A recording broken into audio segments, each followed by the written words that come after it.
સાબરકાંઠા જિલ્લાના વડાલી તાલુકામાં આવેલ ધરોઈ ડેમ કાંઠા વિસ્તારમાં એક દીપડો પાણીમાં ફસાઈ જવાની ઘટના સામે આવી હતી.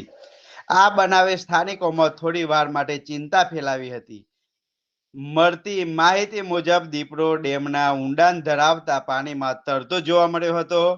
લાંબા સમય સુધી પાણીમાં રહેવાને કારણે તે થાકી ગયો હતો અને પાણીની સપાટી પર ફસાયેલો જણાતો હતો. આ ઘટનાની જાણ થતાં જ વન વિભાગની ટીમ તાત્કાલિક સ્થળ પર પહોંચી હતી. સ્થાનિક લોકોની મદદથી રેસ્ક્યુ ઓપરેશન હાથ ધરાયું હતું. હોડીની મદદથી દીપડાને સુરક્ષિત રીતે બહાર કાઢવામાં આવ્યું હતું.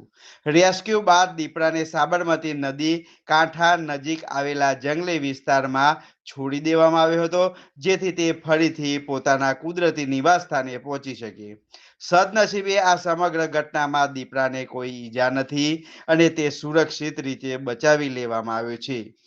સાબરકાંઠા જિલ્લાથી મહત્વના સમાચાર આવી રહ્યા છે, ત્યારે દોસ્તો અમારી ચેનલને લાઈક, સબસ્ક્રાઇબ અને શેર કરવાનું ભૂલતા નહીં. સાબરકાંઠા જિલ્લાની અવનવી ઘટના જોવા માટે અમારી ચેનલને વેગ આપો. સાબરકાંઠા જિલ્લાના વડાલી તાલુકામાં આવેલા ધરોઈ ડેમ કાંઠા વિસ્તારમાં એક દીપડો પાણીમાં ફસાઈ જવાની ઘટના સામે આવી હતી. આ બનાવે સ્થાનિકોમાં થોડીવાર ચિંતા ફેલાવી દીધી હતી. મળતી માહિતી મુજબ દીપડો ડેમના ઊંડાણ ધરાવતા પાણીમાં તરતો જોવા મળતા તર્ક વિતર્ક ના સવાલો ઊભા થયા હતા. લાંબા સમય સુધી પાણીમાં રહેવાને કારણે તે થાકી ગયો હતો અને પાણીની સપાટી પર ફસાયેલો જણાતો હતો. આ ઘટનાની જાણ થતાં જ વન વિભાગની ટીમ તાત્કાલિક ઘટના સ્થળે પહોંચી હતી. સ્થાનિક લોકોની મદદથી રેસ્ક્યુ ઓપરેશન હાથ ધરાયું હતું. હોડીની મદદથી દીપડાને સુરક્ષિત રીતે બહાર કાઢવામાં આવ્યો હતો. રેસ્ક્યુ બાદ દીપડાને સાબરમતી નદી કાંઠા નજીક આવેલા જંગલી વિસ્તારમાં છોડી દેવામાં આવ્યો હતો, જેથી કરીને તે ફરીથી પોતાના કુદરતી નિવાસ સ્થાને પહોંચી શકે.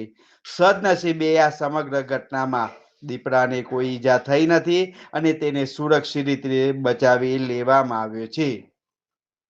સાબરકાંઠા જિલ્લાના વડાલી તાલુકામાં આવેલા ધરોઈ ડેમ કાંઠા વિસ્તારમાં એક દીપડો પાણીમાં ફસાયેલાની ઘટના સામે આવી હતી. આ બનાવે સ્થાનિકોમાં થોડી વાર માટે તો કુતૂહલ ફેલાવી દીધું હતું, પરંતુ મળતી માહિતી મુજબ દીપડો ડેમના ઊંડા ધરાવતા પાણીમાં તરતો જોવા મળ્યો હતો.